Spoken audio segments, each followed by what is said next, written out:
मुल्क भर में जाली कॉल सेंटर्स के मुनज़्ज़म नेटवर्क का तहलका खेज इंकशाफ हुआ है। FIA की कार्रवाइयों में अरबों रुपए की रिकवरी, दर्जनों गैर कानूनी कॉल सेंटर्स बेनकाब हुए हैं और सैकड़ों पाकिस्तानी और गैर मुल्की अफराद की गिरफ्तारियां भी हुई हैं। ये सिर्फ साइबर फ्रॉड नहीं है बल्कि एक ऑर्गेनाइज्ड क्राइम सिंडिकेट की कहानी लगती है। सवाल यह है कि ये नेटवर्क इतने अरसे तक आखिर चलता कैसे रहा। इस पर बात करने के लिए हमारे साथ मौजूद हैं नुमाइंदा रियाजुल हक। रियाज, सबसे पहले तो ये बताइए कि ये जो जाली कॉल सेंटर्स थे ये क्या इंडिविजुअली फ्रॉड था या फिर बाकायदा ऑर्गेनाइज्ड एक नेटवर्क था जिसके तहत ये काम किया जा रहा था?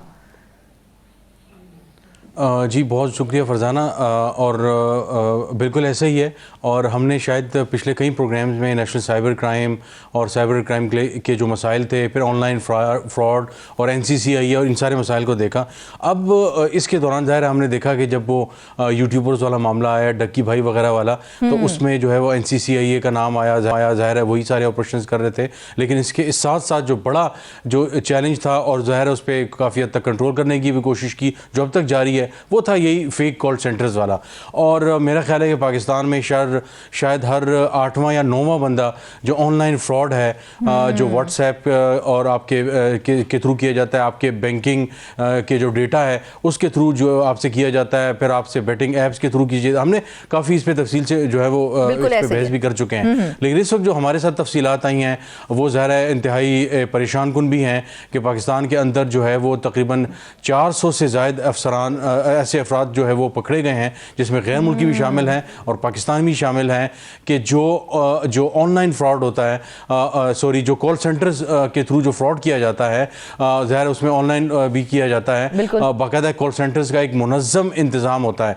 और हमने एक रिपोर्ट भी की थी और दोबारा उसकी मैं तफसीलात भी बताऊँगा प्रोग्राम में आगे जाकर भी, कि जब NCCI ने इसका पता लगाने की कोशिश की और FIA भी इसमें जब शामिल हुआ तो पता चला कि जनाब इसमें सिर्फ जो है वो यहाँ पे मुल्की और गैर मुल्की पाकिस्तान के अंदर ये कुछ नहीं हो रहा, इसके अंदर जो रीजनल जो ममालिक हैं वहाँ पे भी कई ममालिक में इनके जो है वो एक किस्म के कॉल सेंटर्स का जो हेड क्वार्टर कह लें, या जहाँ से जो है वो इन चीज़ों को मूव और शेक किया जाता था, व्हीलिंग डीलिंग की जाती थी, का जो यहाँ से जो बहाव था उसको कंट्रोल किया जाता था।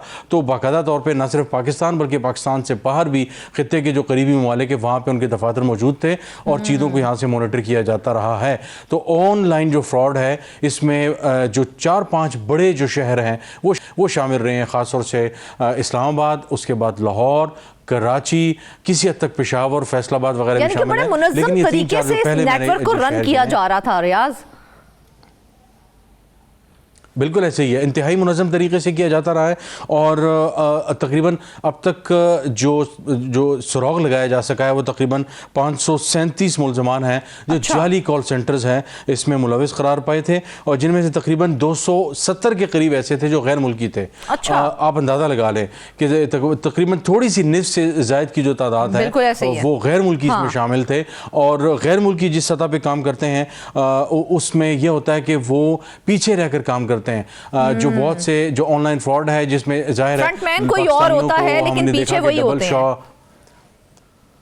जी हमने देखा कि एक ज़माने में कि डबल शॉ वाला वो हुआ कि पैसे आप 50 लाख जो है वो देंगे तो आपके जो है वो 1 करोड़ हो जाएंगे एक किस्म के, और कुछ अर्से बाद आपको जो है वो माहाना अच्छी रकम। हमने फिर मुजारबा स्कैंडल भी देखा। तो ये उस तरह के जो है वो बैटिंग और ट्रेडिंग जो है वो ऐप्स होती हैं, तो आपको मुख्तलिफ हिले बहानों से डराया जाता है, धमकाया मुख्तलिफ किस्म की। मिसाल के तौर पर कई जगहों पर यह होता है कॉल सेंटर्स में कि वहाँ पर ट्रेडिंग होती है, वहाँ पर फेक किस्म की जो है वो एक किस्म का चार्ट बनाया जाता है और आपको उसमें इंगेज किया जाता है। आपको कहा जाता है इसमें आप 10,000 रुपये लगाएं, कुछ दिन बाद आपके अकाउंट में जो है वो 20,000 रुपये आ जाते हैं। आप हैरान होते हैं, मैंने 10,000 रुपये लगाए, हफ्ते बाद 20,000 रुपये हो गए। वो कहते हैं जी ये देखिए तो क्लीन काम है, आप इसमें और पैसे भी डालें। फिर जब आप 30-40 हज़ार रुपये डालते हैं वो भी डबल हो जाते हैं, वो आपके अपने अकाउंट में आ जाते हैं। आप फिर दोबारा हैरान हो जाते हैं कि जनाब ये तो कमाल हो गया। उसके बाद क्या होता है कि आपका लालच आ जाता है कि आप सिर्फ पैसे डालना शुरू कर देते हैं और ऐप्स में आपको ग्राफ्स और चार्ट्स और बार्स में दिखाया जाता है कि आपके पैसे बढ़ रहे हैं। तो उसमें एक तो ये तरीका वारदात है कॉल सेंटर्स सेंटर्स में। दूसरा है जो आपके बैंकिंग जो दूसरा नादरा और जो आपके डोमिसाइल्स और डेट ऑफ बर्थ और इस तरह की जो चीज़ों वाली डिटेल्स हैं वो उनके पास होती हैं। और जाहिर है इस पे हमने कई मरतबा जो है वो डिस्कशंस भी किए हैं कि सेनेटर अफनानुल्लाह ने कहा है कि डार्क वेब पे चंद सौ रुपए देकर भी आप किसी का पर्सनल डेटा ले सकते हैं। बल्कि हत्ता कि एक मीटिंग में ये भी कहा गया कि जो चेयरमैन पीटीए हैं उनका डेटा भी जो है वो ऑनलाइन अवेलेबल था एक ज़माने तक। तो आप इससे अंदाज़ा लगा लें कि अनफॉर्चुनेटली यहाँ पे डार्क वेब पे किस तरह पर्सनल लोगों का डेटा, जो बैंकों का डेटा है, इसके अलावा जो पासपोर्ट का, आपके आईडी कार्ड का, आपके फैमिली ट्री का डेटा जो है वो सारा वहाँ पे मौजूद है। तो ये क्या करते हैं कि एक और जो कॉल सेंटर है उनका एक तकीबकारी का जो तरीका होता है वो यही होता है कि आपको बिल्कुल ऑफिशियल एक किस्म के नंबर से कॉल आती है। पहले एक ज़माने में ये होता था कि आपको किसी मोबाइल रैंडम नंबर से कॉल आती थी, अब आपके एचबीएल लिखा होता है या कोई और इस तरह बैंकों के नाम लिखे होते हैं और आपको बाकायदा तौर पे कॉल आती है। सबसे ज्यादा हैरानकुन बात है, लोग उसके ऊपर रिलाय करके उसको सही मान के उसको कॉल पिक करते हैं और उनको अपना डाटा खुद ब खुद दे भी देते हैं। बिल्कुल ऐसे ही है। और जो बड़ी हैरानकुन बात है वो सारे मामले में ये है कि जितने भी मतलब बैंक्स हो गए या इस तरह की जो रियासत के जो इदारे हो गए वो क्या करते हैं कि वो सारे मामले को छानबीन की कोशिश तो करते हैं लेकिन बहुत ज़्यादा उस तरह परसू नहीं करते। मतलब कई दफ़ा ऐसे हुआ कि प्राइवेट बैंक्स को बाकायदा तौर पे बताया गया कि आप अपनी जो आईटी, अपनी सिक्योरिटी, जो आपकी साइबर सिक्योरिटी है उसको प्रोटेक्ट करें कि लेकिन वो शायद उस तरह प्रोटेक्ट नहीं कर पाते। लेकिन उसका नुकसान ये होता है कि बहुत से सादा लोग, अच्छा एक चीज़ तो ये होगी बैंकिंग, एक हमने पहले डिस्कस किया कि आपको जो है वो ट्रेडिंग, और दूसरी जो है वो आपको पैसे डबल करने वाला मामला। तीसरा होता है कि दूसरा मामला ये हो कि आपके जो रिकॉर्ड है उसकी दुरुस्ती के लिए या आपके बैंक में आपकी ये डिटेल्स हैं, आप इतने पैसे जमा करवा दें वरना ये ठीक हो जाएगा। तीसरा जो एक मामला है बड़ा परेशान कुन है वो अगेन यही जो एक मामला होता है उसमें कहा जाता है कि जनाब आपका कोई नाम निकल आया है और आप ये इतने पैसे जमा करवा दें इस नंबर पे तो आपको जो है वो ट्रांसफ़र कर दी जाएगी। और कहा जाएगा कि जी हम तो यहाँ शोरूम में खड़े हैं, तो ये 4 गाड़ियाँ रह गई हैं आज इस महीने की लॉट में, तो आप बताएं। और वीडियो कॉल करके बताते हैं ये देखें 4-5 गाड़ियाँ हैं, तो आपके नाम की गाड़ी निकली हुई है, आपके उनके नाम के जो है वो बाकायदा तौर पर कागज़ पर उनका नाम लिखा होता है।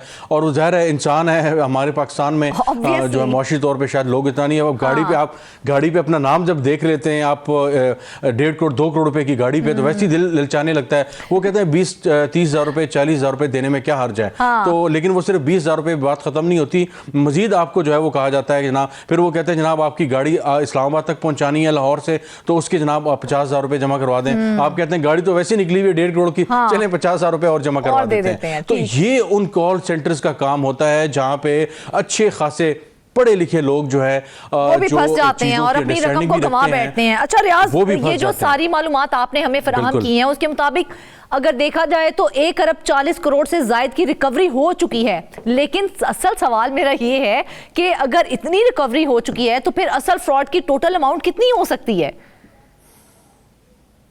बिल्कुल, तकरीबन ये कहा जा रहा है कि 2 से 3 अरब रुपए इसमें जो है वो आसानी से कहा जा सकता है कि इसमें शामिल है। अब इसे अंदाज़ा लगा लें, ये वो असेसमेंट हैं जो गवर्नमेंट, जो FIA और NCCIA जब मामलात को देख रहे हैं तो उनके सामने ये चीज़ें सामने आ रही हैं। ये ऐसे ही है कि कोई रिपोर्ट करे कि जी ख़वातीन के साथ जो है वो हरासानी के वाक़यात हो गए या चोरी चकारी के या गाड़ी चोरी के वाक़यात, ये वो केसेस होते हैं जो रिपोर्ट होते हैं।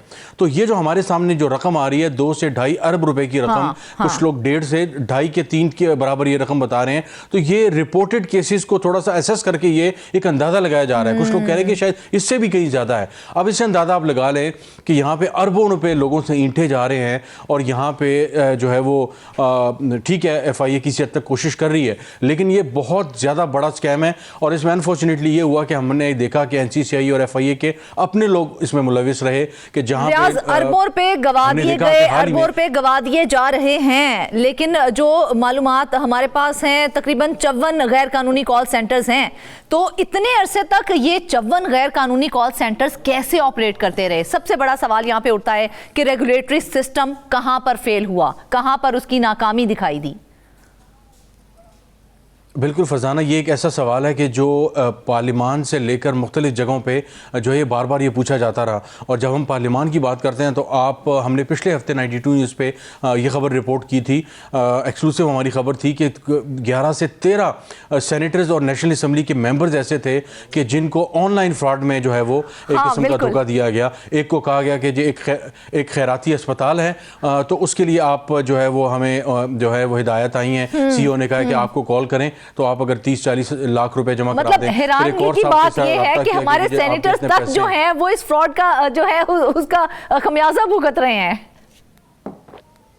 बिल्कुल ऐसे ही है। तो आप अंदाज़ा लगाएं कि दूर दराज के इलाके, लिया, बक्कर और इसी तरह दूर दराज के अजला, नॉर्दर्न एरिया, बलूचिस्तान, वहाँ जहाँ पे तालीम के मामलात जो हैं वो उस तरह नहीं है, लिटरेसी रेट उतना नहीं है, मीडिया उतना अवेयरनेस नहीं वहाँ पे मामलात, तो उससे वहाँ पे क्या हालात होंगे जहाँ पे इस्लामाबाद जैसे शहर में यहाँ पे कौमी असम्बली, पार्लिमान, सेनेट के जो अरकान हैं, अगर वो भी इनके धोखे में आ जाते हैं। और कई जगहों पे ये हुआ कि कुछ पार्लिमानी जो लोग हैं, जो अरकान हैं, उनकी तफसीलात अभी इन्वेस्टिगेट की जा रही हैं कि उनके जो आईडी कार्ड्स हैं उनको इस्तेमाल करते हुए भी जो फ्रॉड का जो है वो हुआ है और उसमें कुछ बैंक्स भी जो है वो उनका यूज़ किया गया है।